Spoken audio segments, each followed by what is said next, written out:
Welcome to all. In this presentation, we will discuss about machine ability. Machine ability जो है एक term है जो कि दो शब्दों से मिलकर बना है। पहला क्या, मशीन, दूसरा एबिलिटी।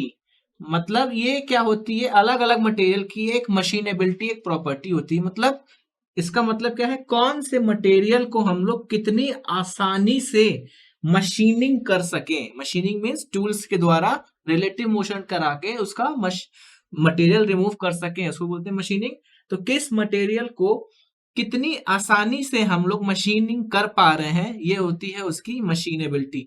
जिसको हम ज्यादा आसानी से मशीनिंग कर पाएंगे उसको बोलेंगे हाई मशीनेबिलिटी, और जिस मटेरियल को हम लोग दिक्कत होगी मशीनिंग करने में उसको क्या बोलेंगे, इट हैज लो मशीनेबिलिटी। अब कौन सा मटेरियल की मशीनेबिलिटी ज्यादा है, किसकी कम है, ये अपन लोग कैसे डिसाइड करेंगे।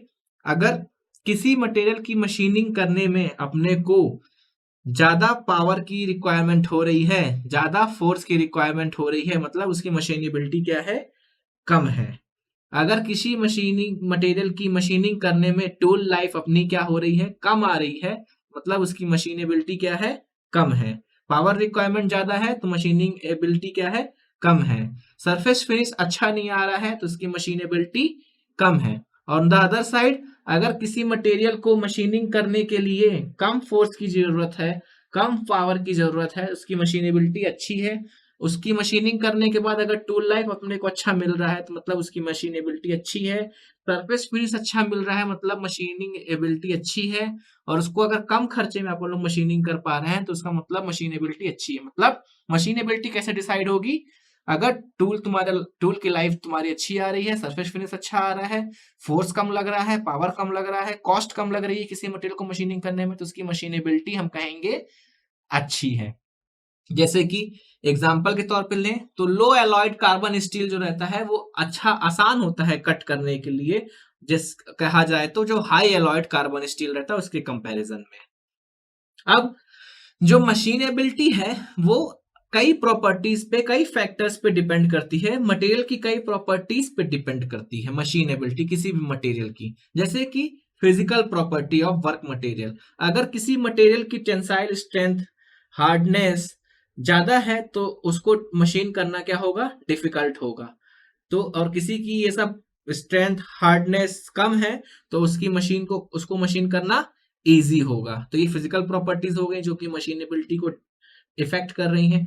केमिकल कंपोजिशन मटेरियल का कैसा है उसके ऊपर भी मशीनेबिलिटी डिपेंड करती है। फॉर एग्जांपल, कार्बन यदि किसी मटेरियल में ज्यादा है तो कार्बन ज्यादा है तो इसका मतलब क्या हुआ, हार्डनेस ज्यादा है। और अगर हार्डनेस ज्यादा है तो मशीनेबिलिटी क्या हो जाएगी, कम हो जाएगी। मतलब कार्बन कंटेंट ज्यादा होगा, higher the carbon content more difficult it is to machine.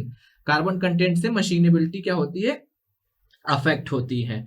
और कुछ एलॉयज यदि हैं जिसमें कुछ एलिमेंट्स जैसे कि क्रोमियम है, निकेल है, मोलिब्डेनम है, वेनेडियम है, अगर उन अलॉयज में ये एलिमेंट्स प्रेजेंस हैं तो ये एलिमेंट्स क्या करते हैं, मशीनेबिलिटी को डिक्रीज कर देते हैं।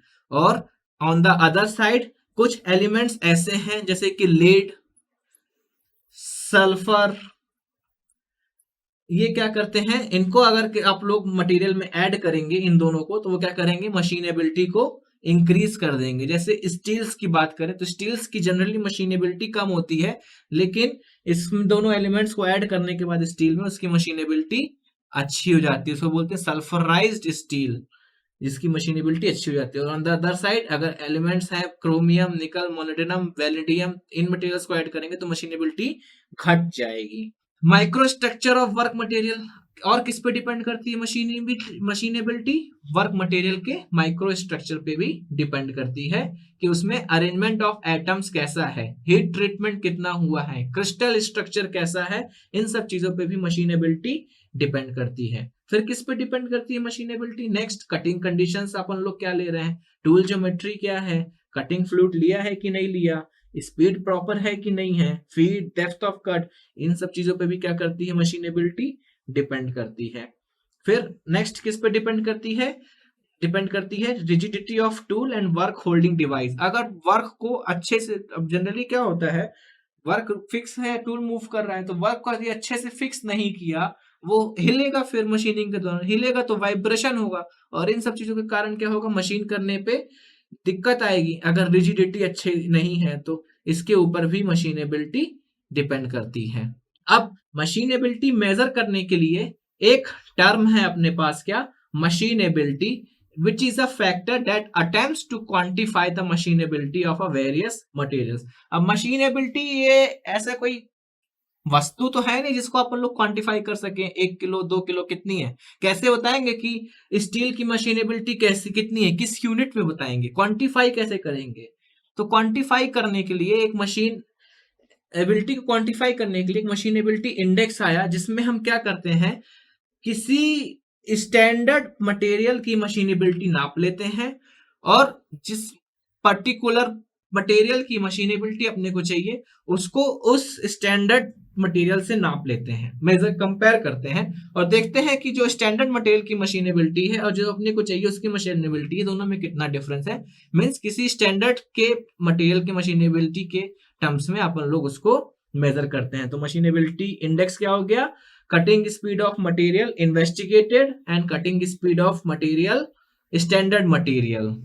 तो मशीनेबिलिटी बेसिकली क्या करती, कैसे डिफाइन होती है, टूल लाइफ से ही डिफाइन होती है। जनरली हम लोग मशीनेबिलिटी को टूल लाइफ से ही डिफाइन करते हैं। किसी स्टैंड, अब आप लोग बोलो कि आपने कहा कि स्टैंडर्ड मटेरियल की हम मशीनेबिलिटी नाप लें, तो उसकी भी कैसे नापेंगे, हम टूल लाइफ के बेसिस में नापेंगे, कि जिसमें अपने को अच्छी टूल लाइफ, एक रेफरेंस चाहिए ना, तो रेफरेंस कंपैरिजन पॉइंट क्या है, टूल लाइफ, स्टैंडर्ड मटेरियल का भी मशीनेबिलिटी नापने के लिए, और जो मटेरियल इन्वेस्टिगेशन के में है उसका मटेरियल का मशीनेबिलिटी नापने के लिए भी टूल लाइफ के रेफरेंस में ही कंपैरिजन भी होता है।